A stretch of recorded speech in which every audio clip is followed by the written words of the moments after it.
Olá, boa tarde a todos. Meu nome é Rafael Itapetininga e começa agora o seu podcast Jogo Eterno. O seu podcast que trata tudo o que acontece no mundo do futebol, dentro e fora dos gramados. Hoje nós vamos debater a grande final do Campeonato Paulista entre Corinthians e Palmeiras. Jogo realizado às 21 horas e 30 minutos dessa última quarta-feira na Arena Corinthians. Vamos falar também um pouco de Santos, né, da demissão do técnico Jesualdo Ferreira, e vamos tentar falar um pouco do São Paulo também, sobre a entrevista de Daniel Alves. Bom, conforme me informei, meu nome é Rafael Itapetininga e apresento agora para vocês, meus amigos, Eduardo Cruz e Leandro Silva. Fala, Leandro, tudo bom? Tudo bom aí, Eduardo, Rafael e a todos os ouvintes aí que nos acompanham. Fala aí. Fala, Edu, como tá? Beleza, boa noite aí. Boa noite, ó. Boa sexta-feira a todos. Sexta-feira, né? Eu tô perdido, sextou. Sextou, gente, sextou. Boa sexta a todos. Vamos aí debater essas quartas de final do Paulistão. Santos com um novo treinador. Daniel Alves falando groselha. E vamos pra cima. Fechou. Bom, vamos começar então pelo Santos. O técnico Jesualdo Ferreira acabou tendo seu contrato rescindido com o Santos Futebol Clube. Eu, para ser sincero, acho uma tremenda besteira, por mais que eu seja crítico do trabalho dele, eu acho que merecia um pouco de continuidade. Ele não deu para perceber, até porque ele mostrou uma certa evolução nos jogos, no Clássico e no jogo na Libertadores, né, lá na Argentina. Praticamente deixou o Santos já classificado para a próxima fase. O Santos que, na minha opinião, tem o grupo mais difícil, entendeu? Não era favorito no seu grupo e está bem encaminhado. Então, para mim, eu não gostei da demissão. Talvez eu não traria, mas já que trouxe, tem que acreditar no trabalho. E por conta disso, pediu, na verdade, o seu diretor acabou pedindo, né, demissão exatamente por conta disso. Ele veio na gestão do Paulo Autuori, me fugiu agora o nome dele, eu vou até pesquisar aqui para dar a informação completa, mas ele também pediu demissão porque ele entende que é uma bagunça. Então, se o próprio diretor pediu, né, meu amigo, quem sou eu para discordar da bagunça do Santos? Bom, queria saber o que você acha, Du. O que você acha disso tudo? Que técnico você acha que vem para o Santos? Quem você traria? Fala um pouco para a gente aí do Santos Futebol Clube. Cara, primeira coisa, eu vou concordar com você aí que eu não traria o Jesualdo, que é fraco, treinador fraco, não tem a cara do Santos, não tem nada a ver com o Santos, com a história do Santos, não que ele tenha passagens, jogou no Santos, relação, não, a história do Santos de ofensividade, um treinador totalmente ultrapassado, retranqueiro, com ideias fracas, estava aposentado lá em Portugal. Eu não traria ele para começo de conversa, já que trouxe e deixou ele trabalhar o quê? 3, 4 meses? Aí é o erro. Já que você apostou num treinador português, porque a moda era o treinador português, porque o Jesus fez sucesso no Flamengo, aí a moda virou português. O do Avaí veio e foi embora. O do Santos veio e foi embora. Então não é aquela máxima, porque um deu certo, todos vão dar certo. Não é assim que funciona. Então, assim, o Jesualdo estava aposentado lá em Portugal, não estava treinando nenhum clube, estava fazendo programas, fazendo participações em programas de esporte, e surgiu lá o interesse do Santos, porque o Jesus deu certo. Já que trouxe, mantém aí, pelo menos aí até o final da temporada. Se chegar a um ponto no Brasileirão, o Santos está lá com a corda no pescoço para cair, ver que não tem mais solução, aí você manda embora. Mas você mandar embora um treinador agora, vai mandar. Então, só para completar a informação, o diretor é o William Thomas, diretor técnico do Santos, que pediu demissão logo após a rescisão de contrato do Jesualdo. Perfeito. Aí, para concluir, aí você manda embora o Jesualdo com 4 meses de trabalho, vamos dizer assim. Não vamos contar aí o tempo de paralisação. Ele tentou... Tá certo que ele estragou o time que o São Paulo tinha feito, né? Que era só dar continuidade, né? Porque o time decaiu muito de 2019 para 2020. Mas ele teria que ter continuidade, cara. Você não pode pegar e deixar o cara 3, 4 meses e depois, vamos mandar embora. Que nem você falou, classificado na Libertadores, que era o principal, beleza. Não foi eliminado no Paulistão pela Ponte, com um jogador a menos, mas foi eliminado dentro de casa, não pode. O futebol do Santos, horroroso. Tava jogando nada, as principais estrelas, Soteldo, Sanches, Marinho, jogando nada. Mas o problema do Santos não é só dentro de campo. O problema do Santos está fora do campo. Ele começa lá na diretoria, na cadeira da presidência, aí vem descendo, dirigente, diretor, comissão técnica, todo mundo, até chegar no campo. Aí você estraga todo o time do Santos. Presidente, quando tem que falar, some. Quando é cobrado, ou quando a mídia tenta falar com ele para ver o que está acontecendo, o porquê disso e daquilo, ele some.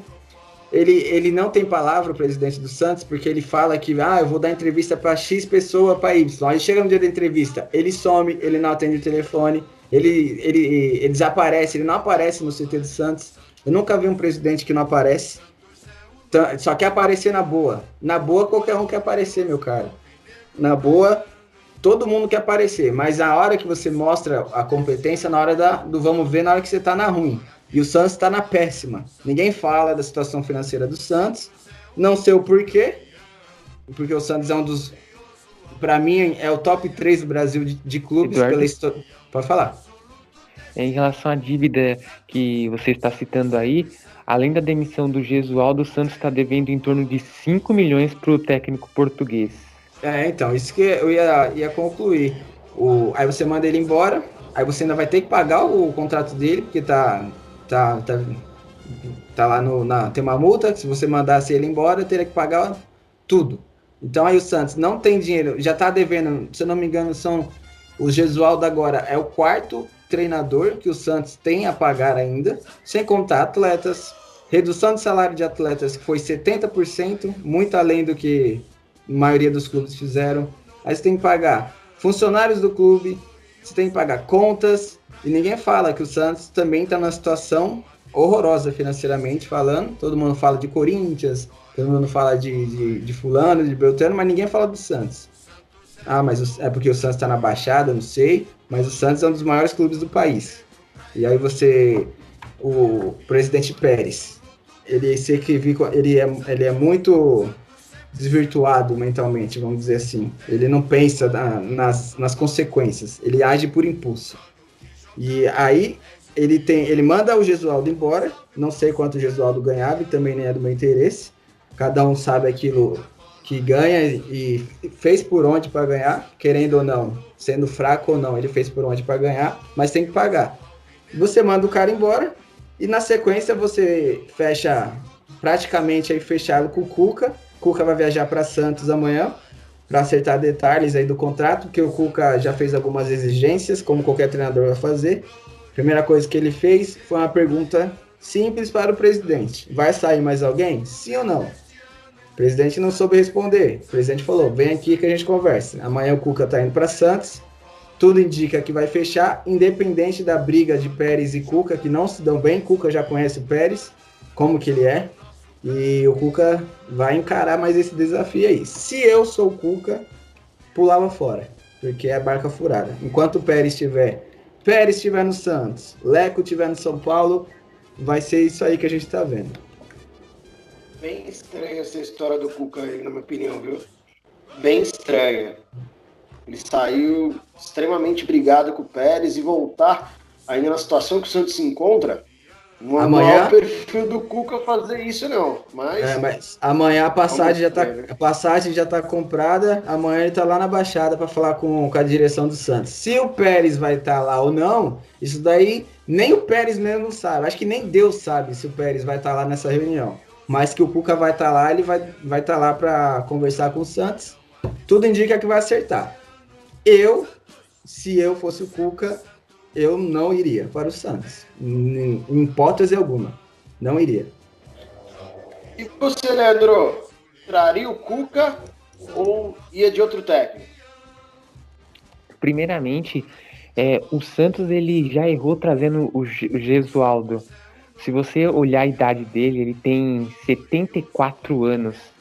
Já é um senhor aposentado praticamente. Não teria ele não teria tanto pique, tanta vontade, gana de querer chegar lá, mostrar, incentivar o jogador, mostrar aquele pique, cobrar. Às vezes o técnico também precisa ser um pouco nervoso. E assim, como disse o Eduardo, como também todos repararam a situação, todo mundo foi na onda de querer trazer um português. Às vezes a grama que tá mais verde no vizinho não quer dizer que a sua também vai ficar igual a do vizinho. Então, assim, já foi um erro trazer o português. Deixava ele lá em Portugal jogar o bingo dele, nem sei se tem bingo lá, mas já ficava por lá. Exatamente. Deve ter. E assim, o Pérez, ele já estava tendo uma pressão muito forte da diretoria, dos conselheiros também, de demitir o Gesualdo após a derrota da Ponte Preta por 3-1, que aí caiu nas semi ou nas quartas? Quartas. E ali já era para ter sido demitido ali, mas o Pérez segurou o Gesualdo, mas assim, não conseguiu segurar a pressão de tanta vontade que os conselheiros, os diretores queriam que fosse a demissão do Gesualdo. Em relação ao novo técnico, se fazer um mapeamento no mercado, tá muito difícil achar um técnico assim que corresponda com o perfil do Santos. O Cuca, ele teve uma boa passagem, a última, que foi pelo Santos, mas não continuou por causa dos devidos problemas de coração. Eu acho que é um bom nome, sim, mas ele tem que abrir o olho, porque a má administração do Pérez, a má administração que o Santos está entrando numa crise muito profunda, é algo assim que é um poço que não tem fundo, tá cada vez pior, tá cada vez indo para uma estribeira negativa. E eu acho que deve tentar alguma contratação. Se vocês quiserem, vocês podem até discordar de mim, né? Tentar contratar um goleiro, porque o Everson tá afastado. Com certeza. Com certeza. Exatamente. Eu ia dar uma opinião aqui. Exatamente. O Walter, do Corinthians, poderia tentar reservas, se vocês quiserem discordar aí, fique à vontade. Poderia tentar trazer o atacante Ronaldo do Sport, que estava atuando no Santo André, que foi artilheiro na equipe e depois foi para a equipe pernambucana. Tem que tentar aí fazer algumas contratações, porque do jeito que está o time hoje, não vai dar liga. Tentar trazer um Kleber, aquele Kleber gladiador lá para pôr. Tá sem clube, hein? Então, para pôr um pouco mais de fogo na equipe, ter um jogador que saiba colocar a linha dentro de campo.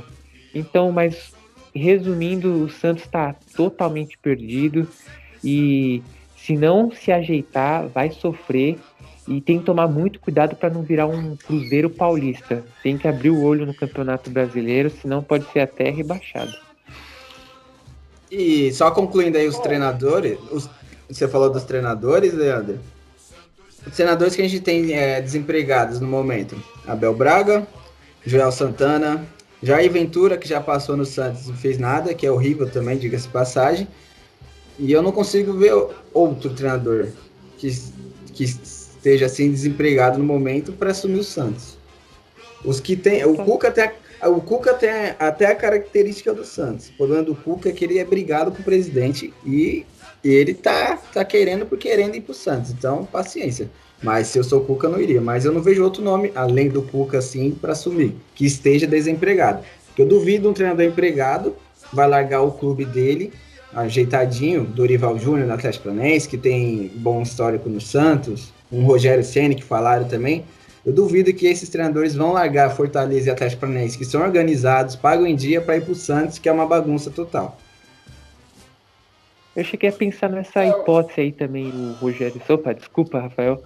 Cheguei a pensar nessa hipótese aí, o Rogério Ceni seria uma boa opção, mas dificilmente ele largaria o Fortaleza para pegar uma equipe totalmente bagunçada como o Santos.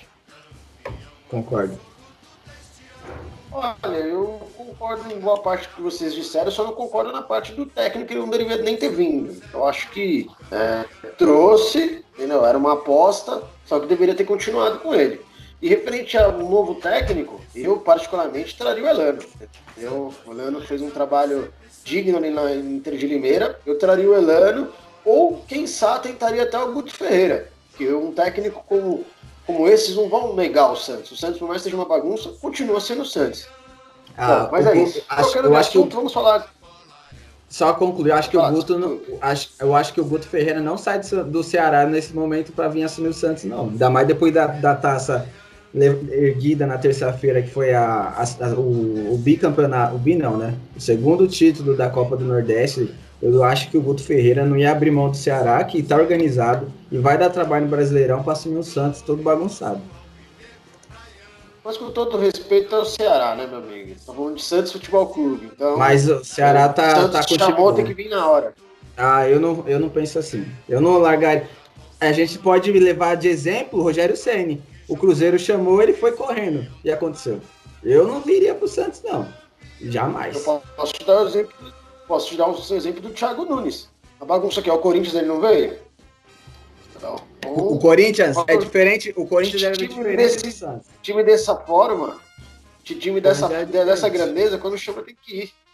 Diferente também é diferente do Cruzeiro, é diferente do Ceará, é diferente do Bahia, é diferente. Cada clube tem o seu negócio. Estou dando um exemplo de um clube grande que ele foi para um clube que era bagunçado para um clube que não é bagunçado. É um fato. O Atlético Paranaense é mais organizado que o Corinthians. E o Thiago Nunes veio.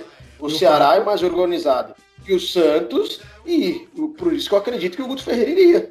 Tá, ele pode até vir, mas vai dar certo? Eu não acho. O Rogério Ceni é um fato também. Né? Então, o Rogério Ceni é um fato também. E como é que você pode falar, é um fato, ele tem que vir porque é o Santos? Não, eu não penso dessa forma. Mas ele foi. A diferença é isso, o cara não nega, ele foi. Eu não iria. Foi e se arrependeu, e muito. E muito. Mas foi. Eu não faria isso. O Cruzeiro tava uma panelinha, por isso que caiu o Edilson, o Thiago Neves, derrubaram ele. O Santos não tá diferente. É só ver aí os jogos do Santos. O jogador faz gol, não comemora, o jogador é expulso propositalmente, digamos assim, eu não viria. Bom, trocando de assunto, vamos falar de São Paulo Futebol Clube, que está se preparando agora para enfrentar o Goiás no começo do Brasileirão 2020. Só que o que causou mais burburinho lá pelos lados tricolor foi a entrevista do Daniel Alves, né? E acabou afirmando que não joga em outro clube por causa de uma suposta especulação do Flamengo, que no Brasil só joga no São Paulo Futebol Clube, apesar de ele já ter dito em outras entrevistas que gostaria de encerrar a carreira no Bahia, falou que não, e vai ficar jogado no Brasil só no São Paulo Futebol Clube, e deu uma cornetada, né, no marketing, porque ele foi questionado das ações de marketing com o nome dele, né? Eu particularmente entendi que eles não têm o dinheiro para pagar o Daniel Alves, né? Mas essa foi a cornetada que o Daniel Alves deu na diretoria de São Paulo, falou que faria o marketing de uma outra forma e, mais uma vez, defendeu o técnico Fernando Diniz, né? Parece que os jogadores estão fechados realmente com o técnico Fernando Diniz. Então é isso que vocês gostariam de falar. Começa pelo Leandro. Leandro, comenta aí, você concorda, não concorda? O que o Daniel Alves falou na entrevista? Antes de responder a sua pergunta, só gostaria de trazer um dado muito interessante, que desde 2015, após o Daniel Alves, ele sempre foi um jogador que ganhou muitos títulos. E a última vez que ele ficou sem ganhar título foi em 2015. E isso aí com certeza vai se repetir com o São Paulo, porque é um absurdo, o São Paulo não consegue ganhar um título. Florida Cup não conta pra mim. Pra mim é torneio de final de semana. Então, em relação à declaração do Daniel Alves, ele tá na dele, mas assim, o marketing que foi feito no começo, que com a presença do Daniel Alves traria muito título, que traria um novo São Paulo, ainda eu vejo o mesmo São Paulo, o São Paulo com os mesmos erros. Todo ano passa, toda temporada passa e não consegue um título.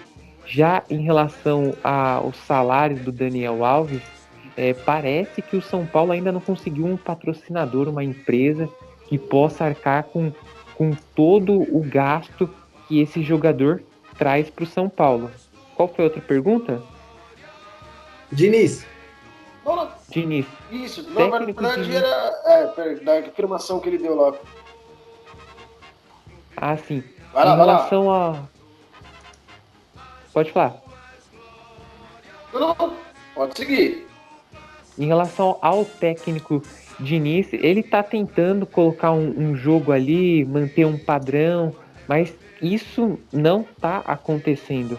Por exemplo, o Daniel Alves, todo mundo sabe que como lateral ele foi e é um dos melhores da história. Mas como meio de campo, ele se torna um jogador comum, se torna um jogador mediano.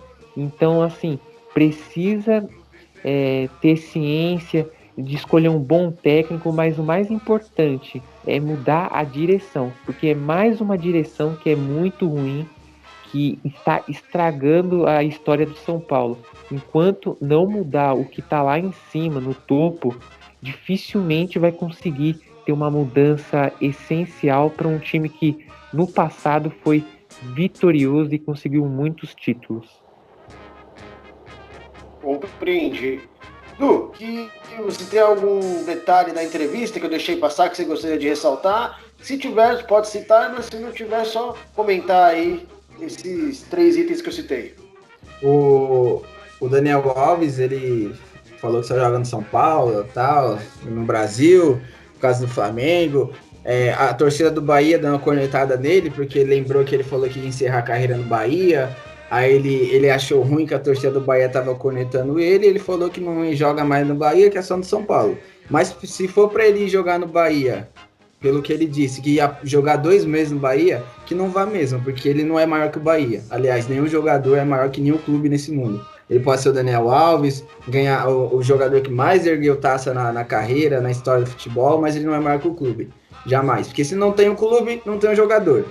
Se não tivesse o Bahia, não teríamos Daniel Alves, porque foi o Bahia que deu oportunidade para ele aparecer. Então ele nunca ele pode desprezar um clube só porque ele é o maior campeão, maior levantador de taças no futebol. Então ele faltou aí, não faltou com respeito, mas ele deu uma menosprezada no Bahia.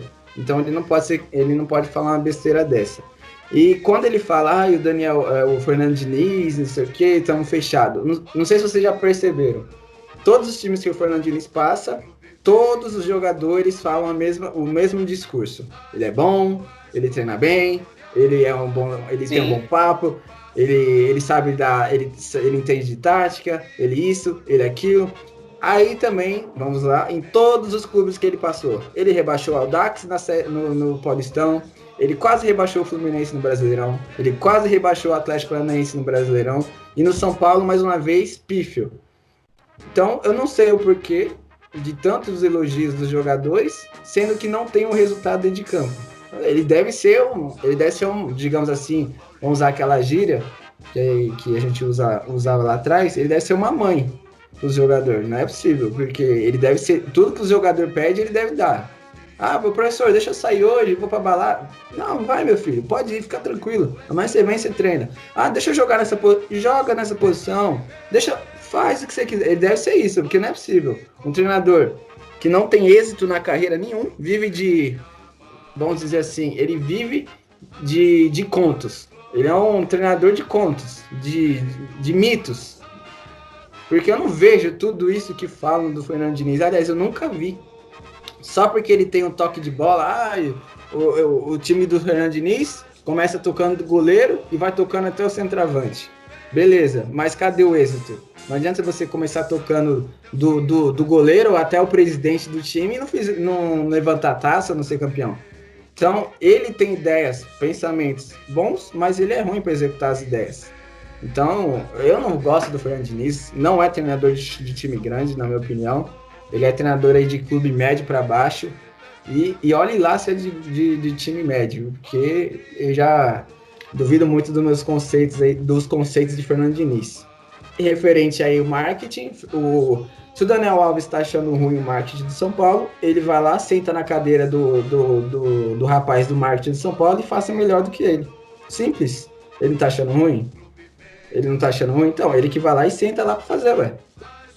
Eu garanto para você que a porta do marketing de São Paulo tá aberta para ele entrar lá e falar, dar palpite, dar sugestão. Se ele não entra para dar palpite, não tem a conversa entre jogador e marketing, ele prefere ir para mídia expor o departamento de marketing de São Paulo, ele tá errado.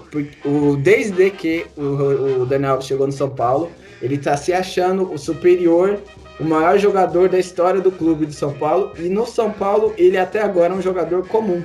Ele não ganhou nada, ele não fez gol importante, ele não levou o São Paulo a nenhuma final, pelo menos. Ele não classificou o São Paulo para uma semifinal de Libertadores que ele pegou a bola, botou debaixo do braço, enfiou 3, 4 gols, não. Ele não conseguiu fazer isso no Paulista.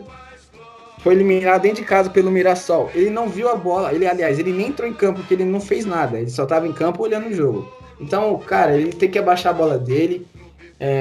Metade dos títulos que o Daniel Alves tem, ele deve para um argentino, que a gente sabe quem é. Porque no PSG ele não fez nada. Falando das últimas passagens. Na Juventus ele não fez nada. No PSG, para você ter uma ideia, ele fez 10 jogos, 1 gol. Na Juventus ele fez 16 jogos e 3, 4 gols. Então o problema é o São Paulo? Ou é ele que tá se achando a última bolacha do pacote? Ele tem que repensar os conceitos dele. Ele é um grande jogador, mas ele tem que voltar a jogar o que ele jogava. Ou ele só sabe jogar com o Messi do lado. Tem que estar observando isso aí.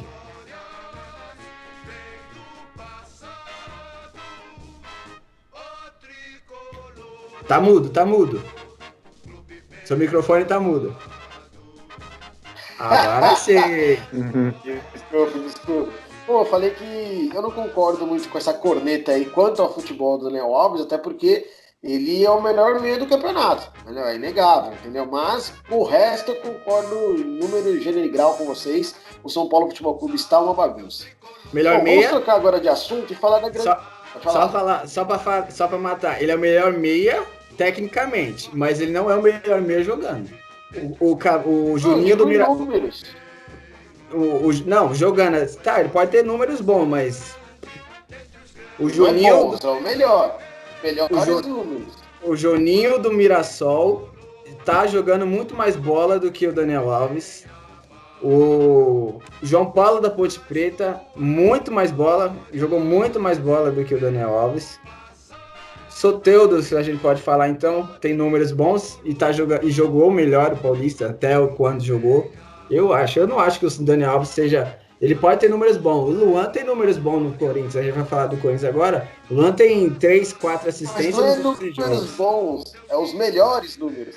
Tá, mas ele não está jogando o melhor futebol. Ele pode dar 2 passes para gol, mas não correu o jogo inteiro. Então não adianta muita coisa. Para esses números aí é uma coisa simbólica. Para o campeonato foi simbólico mesmo, tá? Porque não chegou na final. Isso eu não posso não concordar com você. Mas eu acho que o futebol dele, para mim, é inquestionável. Né? Mas, cada qual, né? Para mim, não tem jogador melhor que ele. E esse gol que você citou dele aí no PSG foi o gol na final, o gol do título. Entendeu? Então, sei lá. Eu gosto do Daniel Alves. Difícil para mim cornetar ele. Eu acho que ele... Somente porque joga ali com a amarelinha, né? Aí você sabe que eu fico mais propenso a defender. Título de qual campeonato que ele fez o gol no PSG? Eu acho que foi da Copa da França, né? Qual foi o fortíssimo time que ele fez gol? A seleção. Gol na final, meu filho. Gol na final é gol na final. Você trazer um jogador do quilate do Daniel Alves para fazer gol em final de Copa da França, eu garanto você que o dono do PSG trouxe ele para fazer gol em final de Champions. Não é final de Copa da França, mas eu não acho que ele tá jogando tudo isso, não. Péssimo, até o momento. Eu não acho que ele tá jogando, que ele tá jogando bem. Eu só acho que ele é o melhor meio de campo que nós temos no futebol paulista. Porque os números me dizem isso, entendeu? Mas bem não tá jogando. Não. Senão tava na final, né? Nossa, tava campeão já. Exatamente. Bom, galera, agora nós vamos chegar, né, no grande tema, que foi o primeiro jogo da final do campeonato. Eu pensei aqui, ver o que vocês acham, já de falar sobre os dois times já e já projetar, e aí vamos passando, se precisar interromper, interrompe. Vamos que esse tema é bem legal. E já vou começar falando então do Palmeiras. Vou começar falando do Palmeiras, porque eu particularmente gostei da escalação que o Luxemburgo colocou a campo. Eu já citei no podcast passado e vinha conversando com amigos que eu acho que para o Palmeiras ser campeão deveria empatar esse jogo, amarrar o Corinthians, e ele conseguiu. Entendeu?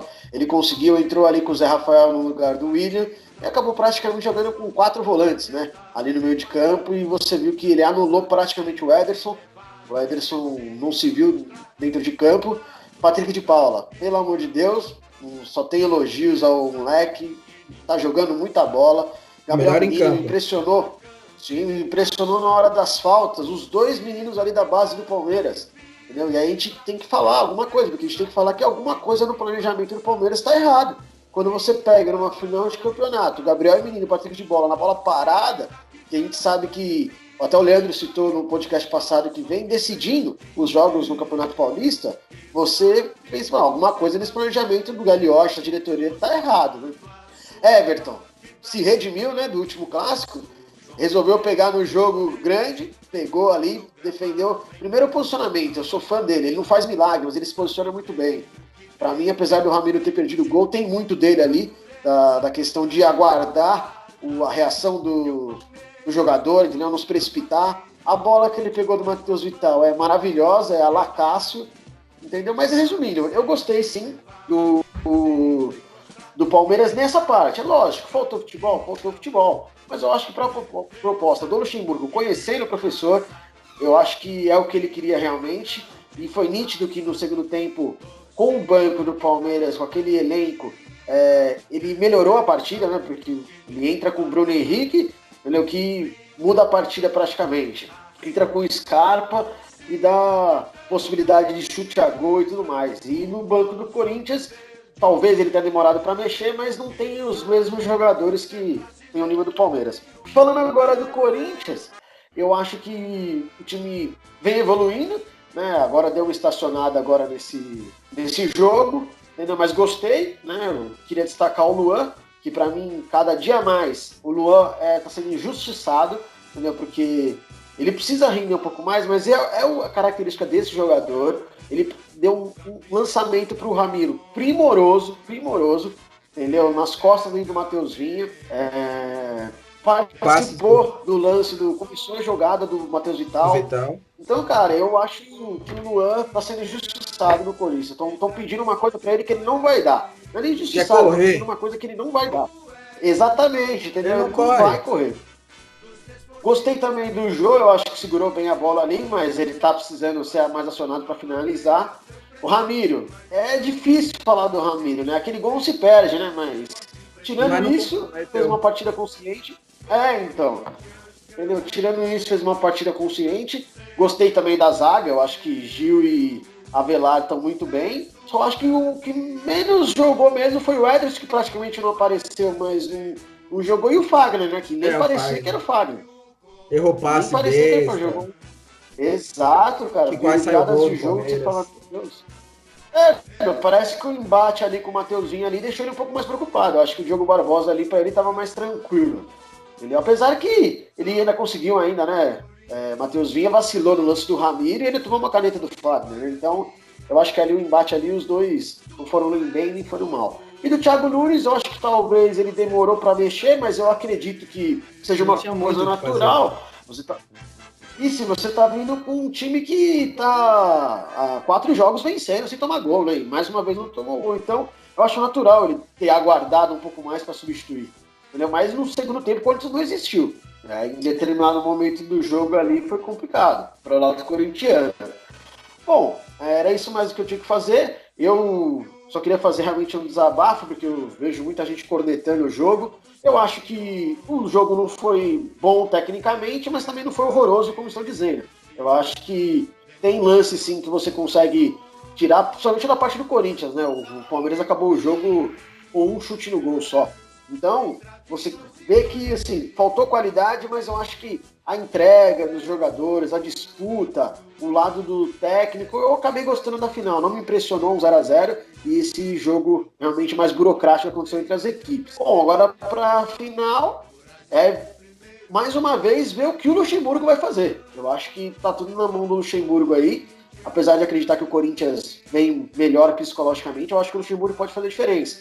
Vai depender de como ele vai entrar agora com o time do Palmeiras para a grande final. Né? Eu entraria com o William, não tem como você deixar o William fora desse jogo, né? Do grande jogo, o jogador que mais tem gols no ano, né? no Palmeiras. E é isso, eu acho que o Corinthians vence a partida por 1x0, mas vai depender do Luxemburgo. Vamos ver o que ele vai fazer. Eu acho que se ele fizer um jogo mais burocrático, não der espaço para o Corinthians vai se perder, como acabou se perdendo nesse jogo, né? Teve poucas chances. Bom, é isso. Começa aí, Du, fala um pouco aí do jogo e já da projeção pro grande jogo de sábado. Já antecipou o palpite para a final, então. 1x0 Corinthians. Isso, já antecipei já. Vou fazer diferente hoje porque esse assunto é gostoso, né? Essa grande final movimenta todo mundo e todo mundo ansioso, a verdade é essa. Antes de falar do jogo, hoje a torcida Mancha Verde foi lá na frente da Federação Paulista, né, fazer reclamações por causa do sorteio do árbitro. Bem lembrado. Uma coisa ridícula. Eu nunca vi uma torcida ir na porta da federação reclamar por causa de sorteio de juiz. Por mais que juiz A ou juiz B, na maioria dos jogos, favorece o time A ou favorece o time B, isso daí é um apequenamento da torcida palmeirense e do clube, que em vez de se preocupar em jogar a bola, se preocupa em fazer crítica em federação, em arbitragem, etc. O Palmeiras tem melhor elenco, tem mais dinheiro, tem mais preparação, o time está mais entrosado, que joga junto há mais tempo, tem mais opção, o Palmeiras tem mais tudo. A decisão final é na casa do Palmeiras, então assim, o favorito é quem? É o Palmeiras. Aí a torcida, em vez de ir incentivar o time, incentivar os jogadores lá no treino, não pode entrar? Beleza, vai na porta. Já que quer sair de casa para fazer bagunça, vai na porta lá do CT. Não, eles vão lá para a Federação Paulista e abrem faixa. Cadê o sorteio? Meu Deus do céu, sabe que eu penso da seguinte maneira, isso daí é desculpa pronta. Se perder, independente de como perca, se o Corinthians for lá sábado enfiar 6x0 no Palmeiras, na bola, sem nenhum erro de arbitragem, nada, os palmeirenses, acabou o jogo, você pode entrar na internet, Facebook, Instagram, Twitter, LinkedIn, WhatsApp, tudo, vão estar falando do palmeirense. Juiz roubou, campeonato manchado, Paulistinha, e não sei o que. E por que disso tudo? Por causa do seu presidente, que é o maior chorão de todos os presidentes que eu já vi na minha vida. Eu nunca vi um presidente de clube grande, clube médio, clube pequeno, clube de várzea, clube amador, chorar tanto, mas tanto igual o Gagliotti. É paulistinha. É tão paulistinha, que o jogo da Ponte Preta acabou. Todos os dirigentes do Palmeiras, todo mundo lá da parte da direção. Não, porque com o Corinthians você tem que jogar na bola e você tem que jogar dos bastidores. Tem que pressionar fulano, pressionar a federação. Não pode ser assim. Mas não é uma paulistinha? Pra que toda essa preocupação, meu Deus do céu? Vai entender. Essa gestão do Palmeiras, não sou eu que tô falando, hein? Isso daí vem da boca dos próprios torcedores. Conheço muitos torcedores da Mancha, torcedores da torcida do Palmeiras sem ser organizada. Todos me falam a mesma coisa. O Palmeiras não tem gestão, não tem presidente de pulso. A gestão e presidência do Palmeiras está largada. As traças. E agora vamos falar do jogo. A primeira coisa que eu tenho para falar aqui é o Patrick de Paula. Foi o melhor homem em campo. E esse menino aí, que nem você falou, ele vai ser um baita de um jogador. E se ele manter esse ritmo aí, eu tô achando que o ano que vem ele nem tá mais aqui no Brasil. Vai vir um clube grande da Europa, vai pescar ele, porque o menino é novo. O menino é novo, ele é volante, bom de bola, tem porte físico. tem técnica, velocidade, é um volante completo. Já, se ele mantivesse esse rendimento, que ele já dominou meio campo, ontem ele dominou meio campo sozinho. Ele parecia que o meio campo só tinha ele ali, ó. Não precisava Gabriel Menino, Ramires, Zé Rafael, ninguém, Bruno Henrique. Ele pegou e dominou o meio campo sozinho. O menino de 18 anos que ele tem, né? Olha, não, ele tem 21. 21 anos, derby, final, menino de 21 anos, que veio da Taça das Favelas, simplesmente parecia que estava jogando uma partida na porta da casa dele. Que é aquele que você faz os golzinhos de chinelo e joga descalço. Parecia que ele estava jogando... Marcado, né? Então. E marcado, porque o meio de campo aí estava congestionado. Praticamente o Luxemburgo espelhou a escalação do Corinthians. Então, e ele dominou o meio campo sozinho. Acho que se o Luxemburgo tivesse deixado só ele ali, ele tinha tomado conta, porque o que ele fez quarta-feira, foi um negócio de louco. Ele é muito bom jogador, muito bom mesmo. E do lado do Corinthians, o melhor aí que eu vi ontem, mais uma vez, e surpreendendo a muitos, inclusive a mim, Carlos Augusto. Tá jogando a bola que eu vou falar pra você. Essa proposta aí esqueci dele.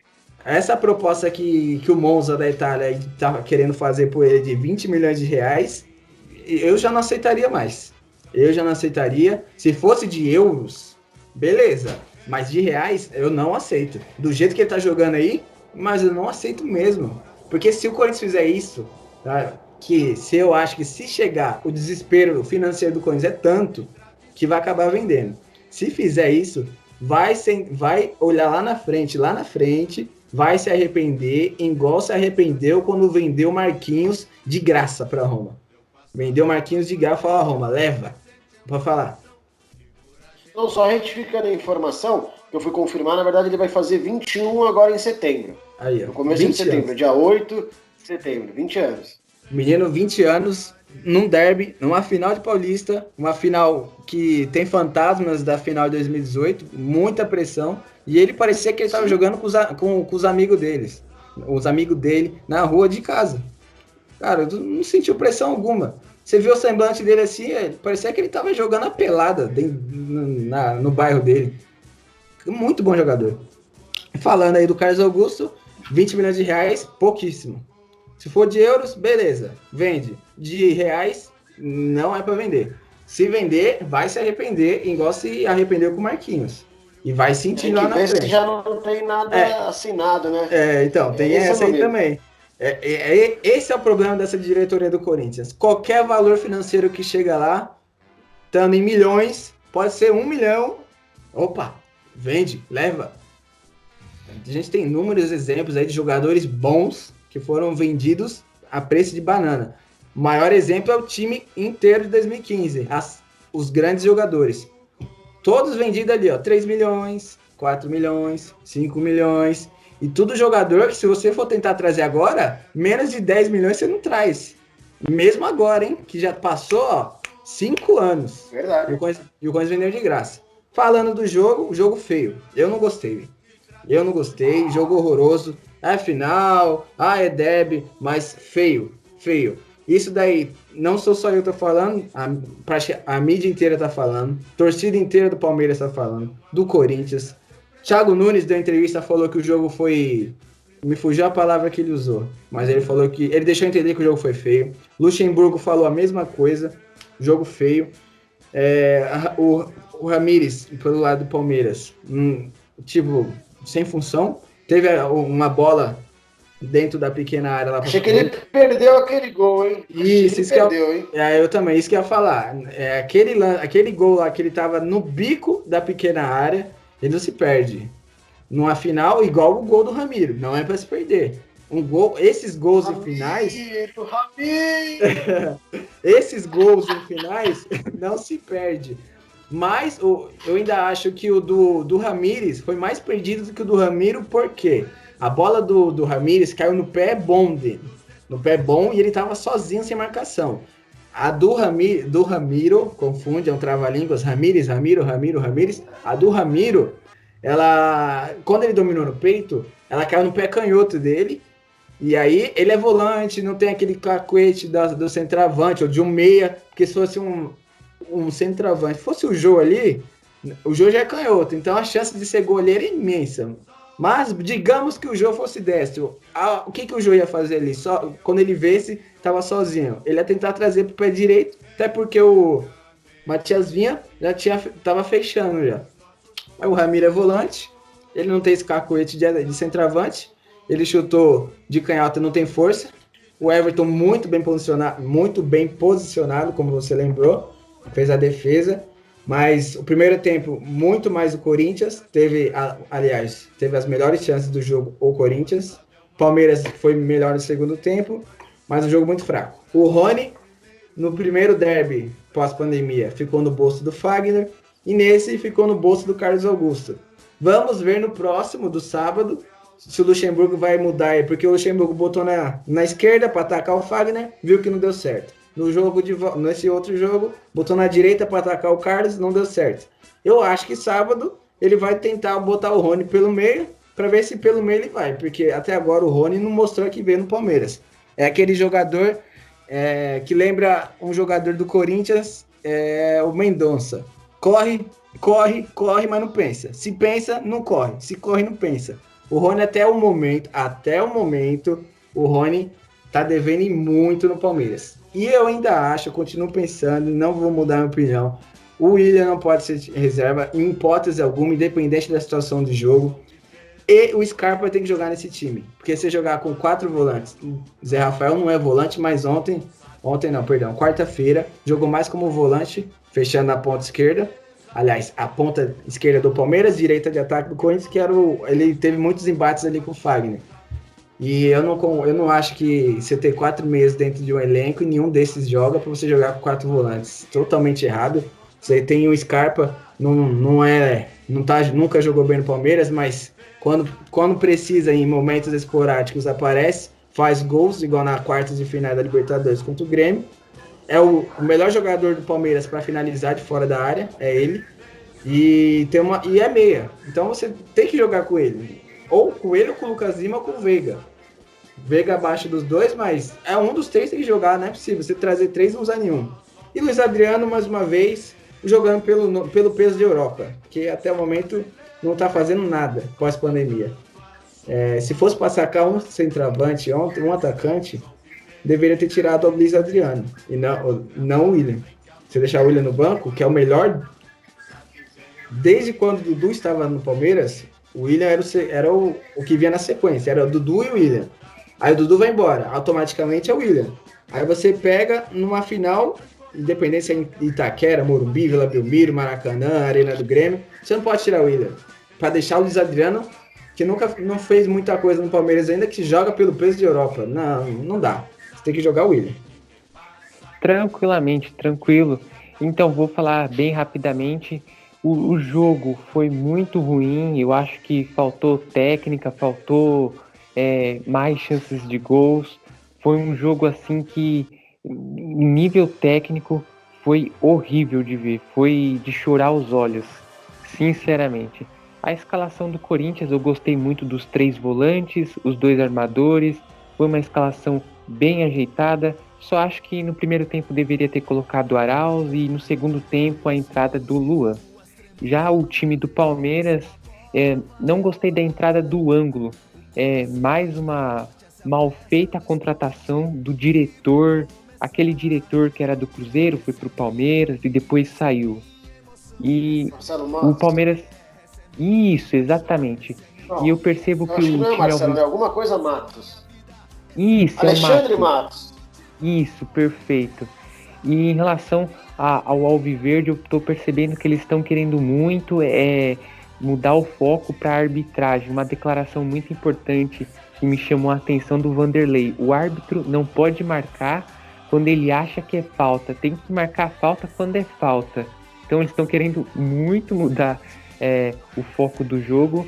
E um detalhe, uma estatística muito interessante. O Corinthians, nas últimas 18 finais que participou, ganhou 13 títulos.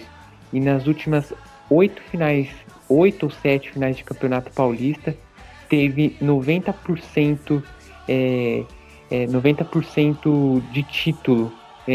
E o Palmeiras, das 7 e 8 participadas, conseguiu apenas 20% de aproveitamento, conquistando títulos. Então tem que tomar cuidado. O Corinthians vai fazer 1-0 no primeiro tempo e o Palmeiras vai ser freguês mais uma vez. E você, Edu, tá falando palpite. O que você acha? O que vai acontecer nesse jogo aí?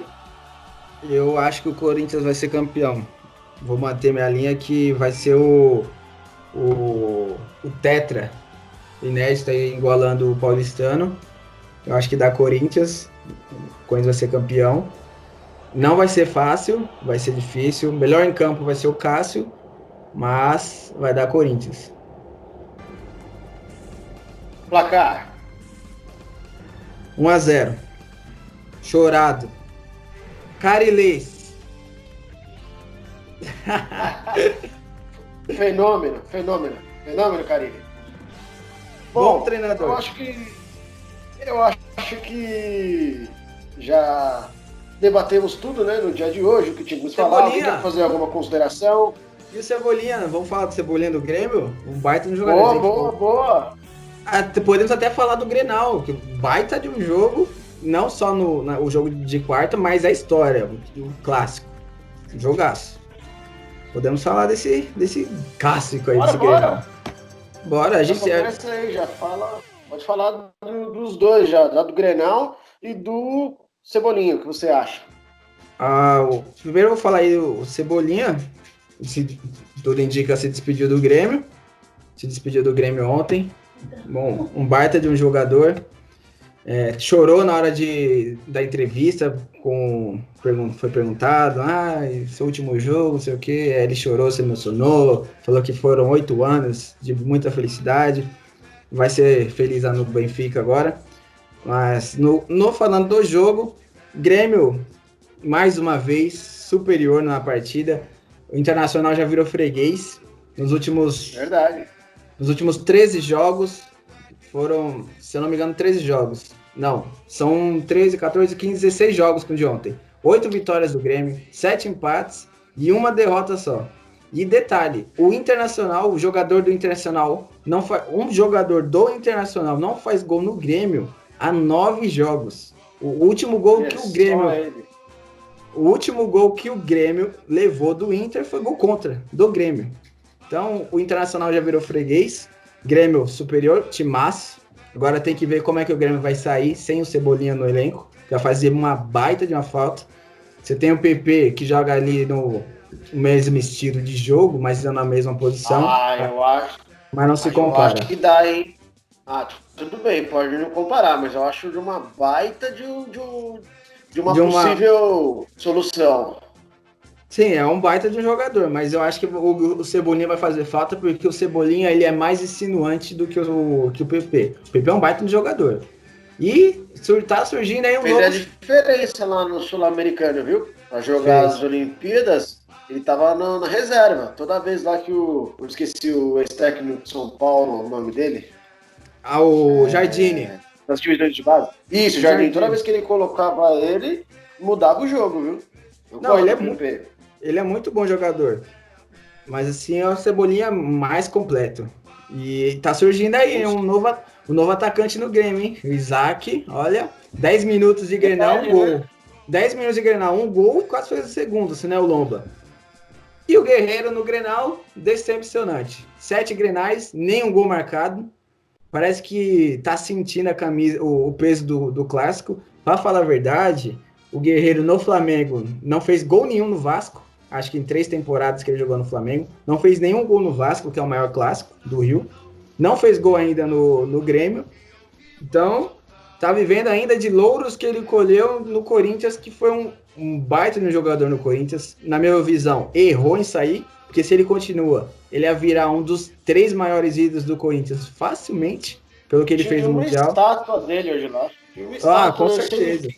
Estátua dele hoje lá. Com certeza. E aqui, né, que veio citado por você, aqui ele fazia gol em todos os clássicos. É isso que eu ia falar. 3 rivais. Aqui ele cansou de fazer gol no Santos, no Palmeiras, principalmente no Palmeiras, no São Paulo, ele cansou de fazer gol. Aí, de repente, vai pro Flamengo, não conseguiu fazer gol no Vasco. não consegue fazer gol no Grêmio com a camisa do Inter, então, Guerreiro, a gente não consegue entender.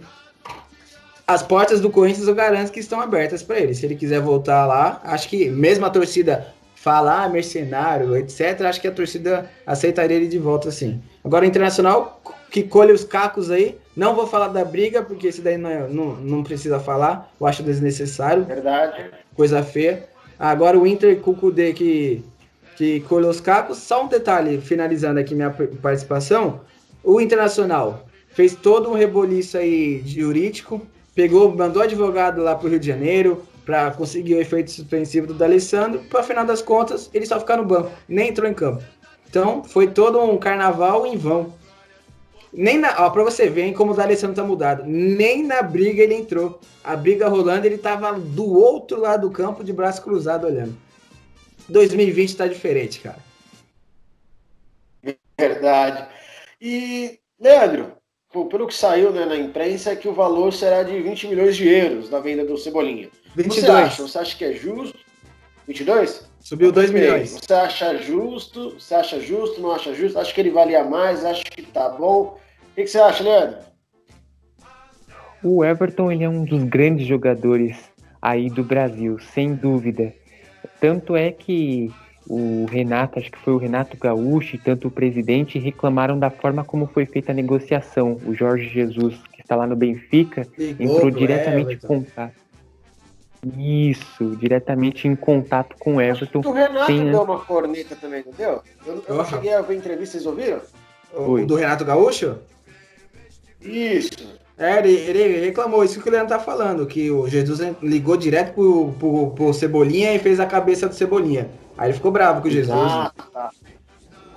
Exatamente, e aí ficou bravo, ficou meio pistola, mas assim, foi uma negociação que o valor eu acho que poderia ser um pouco maior, porque eu gosto muito do estilo do Everton.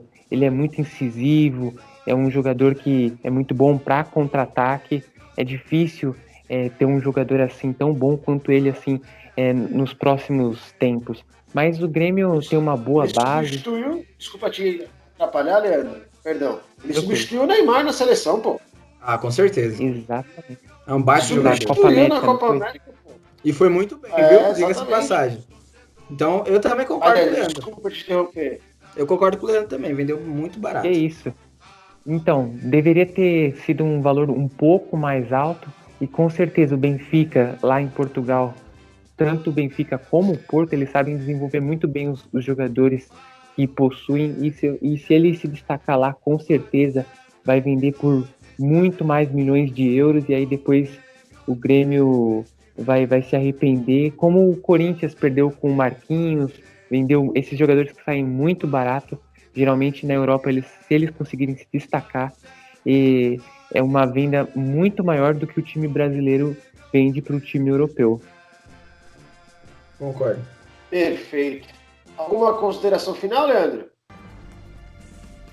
A consideração é que, analisando a final do Gaúcho, que está marcada acho que é para a final de agosto, Grêmio leva o Campeonato Gaúcho, Campeonato Paulista, Corinthians leva, e aí rumo ao Campeonato Brasileiro. Verdade. Começa agora nesse final de semana. E você, Edu? Alguma consideração final? Só seguindo a linha do Leandro, o Grêmio leva o Gauchão, Corinthians o Paulista, o Galo leva o Mineiro, primeiro título do São Paulo em terras brasileiras. E o Brasileirão vai ser muito empolgante, bastante esperançoso, principalmente com dois times, Flamengo e Atlético Mineiro. O Atlético Mineiro montou um timaço, vendeu o Guga agora para o Spartak Moscou, também porque trouxe o Mariano, que já jogou. Então, de olho, eu tô ansioso para ver esse Atlético Mineiro jogar. Olho no Galo. Concordo com vocês, concordo em tudo, assino embaixo. Bom, eu não tenho muitas considerações finais, realmente falar a ansiedade para esse derby, né, que vai ficar na história. Bom, é isso. Tem algum motivo especial mais uma essa vez? ansiedade? É tetra! Não, brincadeira. Jogo. Meia palavra para bom entendedor basta. Os ouvintes aí que ouvirem, tirem suas conclusões. Jornalismo Futebol Clube, meu amigo. É isso Bom, aí. é isso. Muito obrigado a todos. Não deixe de seguir as nossas redes sociais no @JogoEternoFC.